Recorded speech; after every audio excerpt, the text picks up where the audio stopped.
Здравствуйте, мои дорогие! Давайте сегодня на песочке сделаем такую отсыпку. Что вам нужно знать прямо сейчас? Посмотрите на песочек, загадайте, пожалуйста, на себя. Так и спросите, что мне нужно знать прямо сейчас. Мои дорогие, еще больше отсыпок, более длительных и подробных, вы найдете на моем YouTube-канале.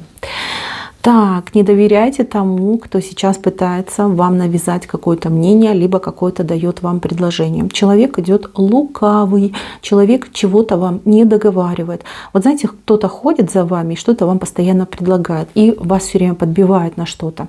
И говорит: давай, скорее, принимай решение, иначе ты не успеешь, иначе ты не опоздаешь.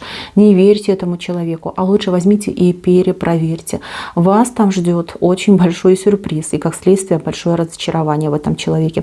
Не совершите эту ошибку, особенно все, что касается каких-то финансовых и материальных мероприятий.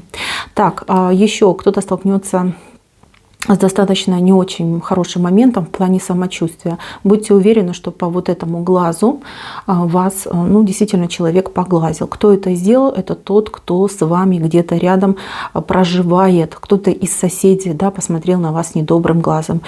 Примите меры. Делайте чистки, носите с собой булавочки, может быть, какие-то обереги, либо молитвы, которые спасают вот именно в таких ситуациях. Потому что человек вас глазит. Это не первая ситуация.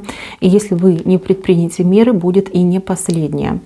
Еще очень важный момент, чего вам нужно опасаться. Опасайтесь женщину невысокого роста, блондинку и женщину, которая достаточно такая, знаете, вот она что-то оспаривает, либо она с вами чем-то конкурирует. Вот ее опасайтесь, потому что у нее какое-то